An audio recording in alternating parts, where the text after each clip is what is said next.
letošnjem kongresu ATTD, to je Advanced Technologies and Treatments for Diabetes, je prišlo preko 3000 delegatov, okrog 3100 delegatov iz vseh 5 kontinentov. Tako da je kongres pravzaprav predstavil najbolj zainteresirani skupini diabetologov največje novosti preteklega leta. Tukaj mogoče je zapovedati napredek v zaprti zanki, kjer se pravzaprav odvijajo vzporedno 4 raziskave, ki jih plačuje NIH, National Institutes of Health. To je ameriška javna agencija za raziskovanje v medicini. In v eni od teh 4, ki se imenuje z akronimom FLAIR, je vključena tudi Slovenija. Tako da bomo potem, ko bodo vsi postopki speljani, tako na etični kot na naši JAZMP, bomo predvidoma junija začeli z preizkušanjem nove zaprte zanke, ki se bo od obstoječe, ki jo v Sloveniji ljudje že uporabljajo, razlikovala v tem, da bo tudi sama dajala bolusne odmerke. Se pravi, da ne samo, da bo spreminjala bazalne odmerke, kot je to zdaj, ampak bo sama avtomatično dajala tudi bolusne odmerke. In ta raziskava FLAIR bo ravno primerjala, ali je manj časa v hiperglikemiji za to novo metodo. In kot vemo, je hiperglikemija ravno povezana z okvarami možganovine, tako v mladi populaciji kot pri odraslih. Tako da pričakujemo, da bo to pravzaprav en velik dodaten tehnološki napredek in tudi prva zaprta zanka, ki bo v celoti pravzaprav vodila sladkorno bolezen. Še vedno bo pametno dati za predvsem obroke iz preprostih ogljikovih hidratov dodaten ročni bolus. Če pa ga človek ne bo dal, bo to storila zaprta zanka sama. Končno verzijo je pravzaprav te črpalke, ki bo predvidoma na voljo potem, ko bodo vse raziskave zaključene, je FDA označil kot pravzaprav nek tehnološki vrhunec. Tako da se pravzaprav tudi v tem, če hočete, regulativi Združenih držav pričakuje en velik korak naprej. Naslednji poudarek pravzaprav je bil napredek v senzorskih tehnologijah. Vse velike korporacije, ki izdelujejo senzorje za neprekinjeno merjenje glukoze, so predstavile svoje novosti. V Sloveniji smo tukaj nekoliko zadaj. Prvič smo zadaj, kar se tiče kritja te pravice. Kot veste, so pravice do uporabe kontinuiranega merjenja glukoze v podkožju zelo omejene v Sloveniji, povsem neprimerljivo z ostalimi državami Evropske skupnosti. Kot veste, so nas celo Hrvatje zdaj prehiteli in imajo enega od teh odobrenega za ljudi s sladkorno boleznijo.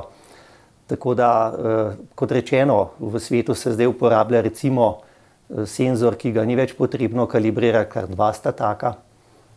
Predstavili pa so nov senzor, ki je v bistvu v celoti odstranljiv, se pravi, nima več posebne komponente za prenos podatkov, ampak je res zelo majhen, fleksibilen in pravzaprav še veliko bolj prijazen do uporabnika. Predstavili so tudi rezultate z senzorji, ki jih implantiramo za 3 mesece oziroma za pol leta, tako da tudi tukaj je en velik preskok in zelo verjetno bo tudi na tem področju cela vrsta novosti. Kar je pomembno je, da je na tem področju ratala močna konkurenca različnih korporacij, kar pomeni, da bo tako kvaliteta večja, kot tudi cena dostopnejša, tako da je to zelo dobra novica za ljudi s sladkorno boleznijo. Naslednji mogoče poudarek so algoritmi, ki pomagajo voditi sladkorno bolezen bodisi ljudem s sladkorno boleznijo, bodisi zdravnikom, ker kot veste, predvsem pri tipu 2, velika večina ljudi po svetu ne hodi k diabetologu specialistu, ampak jih to vodijo družinski oziroma splošni zdravniki. Zato je nekaj novih aplikacij, pravzaprav, ki so z raziskavami dokazano enako dobre kot diabetolog, kar je zelo zanimivo, ker to pomeni, da vsaj na tem področju umetna inteligenca že lahko pravzaprav nadomesti neko ekspertno mnenje. In tukaj bo verjetno za pričakovati izreden razvoj, kjer tudi mi seveda z raziskavo, ki jo plačuje Helmsley fondacija, sodelujemo.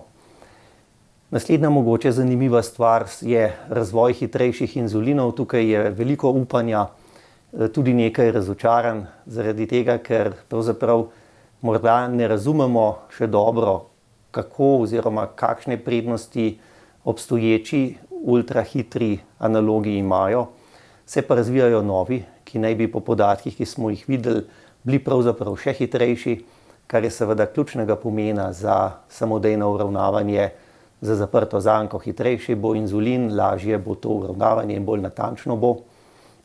Tako da dejansko pričakujemo, v Ameriki so se začele raziskave, ki nek povsem nov analog preiskujejo in rezultati, ki so jih zaenkrat pokazali javnosti, so pravzaprav dejansko obetajoči. Tako da tudi na področju ultrahitrih inzulinskih analogov nas zelo verjetno čaka tekmovanje in to je tisto še enkrat, kar prinaša kvaliteto in kar prinaša dostopnost. Tako da smo izredno veseli, da ne bo več pravzaprav samo nek posamezen inzulin te skupine, ampak da jih bo več in da bodo vedno boljši.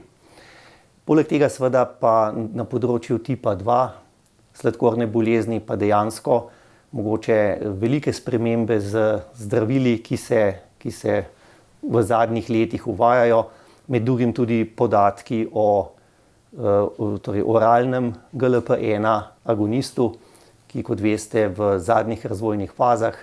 Nekaj malega smo izvedeli tudi o oralnih inzulinih, tudi to je možno. Zaenkrat, kot kaže, ni še čisto praktično, vendar pa je tudi v zelo ugledni reviji Lancet Diabetes Endocrinology že objavljena klinična raziskava z oralnimi inzulini in tudi o tem je bilo govora na ATTD, se pravi, kako naprej, na kakšen način pravzaprav to smer raziskovanja nadaljevati in jo dejansko pripeljati do ljudi. Posebej mogoče je za poudariti mednarodni konsens, ki se je imenoval International Consensus on Time in Range, to se pravi mednarodni konsens o času v ciljnem območju, bi rekli slovensko. To bo novi klinični pokazatelj in tudi novi cilj za ljudi s sladkorno boleznijo. Poleg strokovnjakov z vsega sveta so bili z nami tudi ljudje s sladkorno boleznijo, ki so pravzaprav sodelovali pri izdelavi tega konsenza, kar je ključno. To je prvič, da smo pravzaprav povabili ljudi s sladkorno boleznijo, ki seveda bodo tisti, ki bodo rekli, ja, to je za nas zanimivo, to lahko sprejmemo, to je za nas razumljivo. In se mi zdi, da je tukaj ta ključen poudarek. Če bo ta konsens je zaenkrat nenavadno uspešen, torej prišlo je do soglasja v tem, kaj so cilji za ljudi s sladkorno boleznijo in za njihove diabetologe. In če bo šlo to čez vse postopke, bo verjetno pripeljalo tudi do spremembe smernic. Tako da je pravzaprav prvič, da vsa ta tehnologija in pomoč pravzaprav bo rezultirala v nekih novih navodilih, novih tarčnih vrednostih, ki, če smo prav razumeli ljudi s sladkorno boleznijo, je tisto, kar si že ves čas želijo. Nekaj preprostega, torej koliko časa sem v območju, ki je zame varno. Recimo v območju med 4 in 10 milimoli. Prejšnji markerji, lahko si jih razumel, lahko ne, določil jih je samo zdravnik oziroma edukatorka, medicinska sestra. Vprašanje je, koliko si bil z njimi pravzaprav v stiku, koliko so ti pomenili. Tukaj gre pa za tarčni parameter ali pa, če hočete, cilj, ki ga lahko vsak, ki uporablja kontinuiran merilec, pravzaprav preveri kadarkoli. Kolikšen časa, kolikšen delež časa pravzaprav preživim v ciljnem območju. To je nekaj, kar se lahko z dneva v dan pravzaprav preverja in kar je lahko zelo blizu pravzaprav vsakemu posamezniku s sladkorno boleznijo.